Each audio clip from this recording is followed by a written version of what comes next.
الرحمن الرحيم maanta waxa halkan ila gumartiya dhammaan wada asxaabta ma walaalaha ay ka qalin jabiyay maanta jaamacadda Samara University gaar ahaan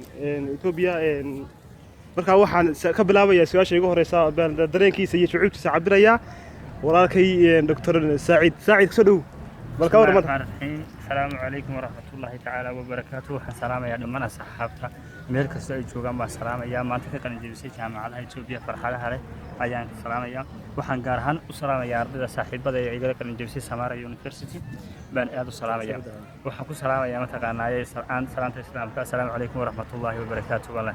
waxaan farxadeeda ku muujinayaa saaxiib dareenkayga maanta aad buu kacsan yahay way maanta hadafkeygii baan gaaray oo maanta ma taqaanaa 16 sano inaan wax soo baranayay oo maanta hadafkeyga ku gaaray Samara University alxamdulillah baan leeyahay mahadnaqayaa mar labaad waxaan mahadnaqayaa waalidiinta intaas oo dhan soo garab joogtay ma taqaanaa saan soo garab joogtay waxaan mahadnaq u celinayaa ma garanaysaa waalidku mar kasta isagu ma ku dhimanaya hadda ka qalin jabiso jaamacad iyo hadda nasiibkaaga wax ku weeydo waalidku ma taqaanaa mar kasta marka waalidiinta si fiican baan ma taqaanaa ugu mahad celinayaa mar labaadka waxaan leeyahay ma taqaanaa farxadda iyo dareenkayga shucuurtayda maanta lama soo koobi karo waan gartay marka waxaan su'aasha lamada waxaan weydiinaynaa Cabdicasiis Jojo saaxiibka ka qalin jabiyay jaamacadda University ku dhow bismillah waan dhawahay kulli ma sha Allah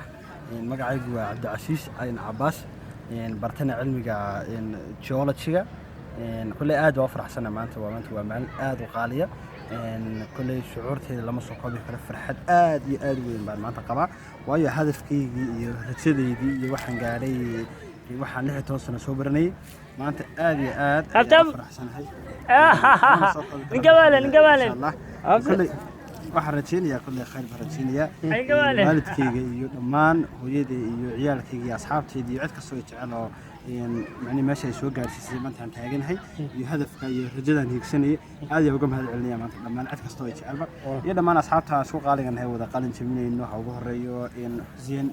Xuseen Maxamed iyo Saacid Harun iyo dhammaan ardayda kale isku kalaaskan nahay doorbiga nahay iyo dhammaan ardayda Soomaalida dhigata jaamacadda Samara University waxaan leeyahay dhammaantiin farxad ku qalin jabiyay iyo cid kale ka qalin jabinaysa jaamacadaha dalka gudihiisa aad iyo aad baan Soomaaliyeed dhammaantiin waayahay waxaan soo mudoonayaa inaan soo weydiiyo Xuseen Dr. Xuseen oo ay Xuseen ku soo dhawaad bal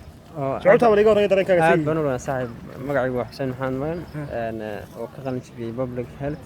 officer qaybteeda waxaan halka ku soo qaadanay 4 sano jaamacadda Samara 2 sano oo horeysay aan joognay 2 sano ee u dambeysay aan hay'adayaan practical u joognay duty hospital marka waxaan runtii aad ugu faraxsanahay maanta farxad weyn oo la soo koobi karin ayaan dareemayaa waxaan halkan maxay ahaday aan farxadda la mid oo uga dirhayaa waalidiinta dhammaan asxaabta iyo maxay ahaday asxaabtan kale maanta isla qalin jabinayno ee waqtiga isla soo qaadanay sidoo kale farxadda waan la muujinayaa marka waxaan leeyahay maanta xamaasadda iyo maxay ahaday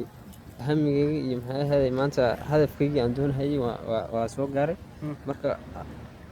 marka noloshuna tallaabada socotaa tallaabada koowaad baan hadda maxay ahaday aan soo dhameynay tallaabada labaad iyo tii saddexaad waliba sii socotaa marka waxaan rajaynaynaa maxay ahaday guulo intan oo kale iyo kasii badan in insha Allah waan rajaynayaa khayr baan rajaynayaa assalaamu calaykum waraxmatullaahi wabarakaatuh congratulations يا تي في غالية أو برا تي في أنتم ما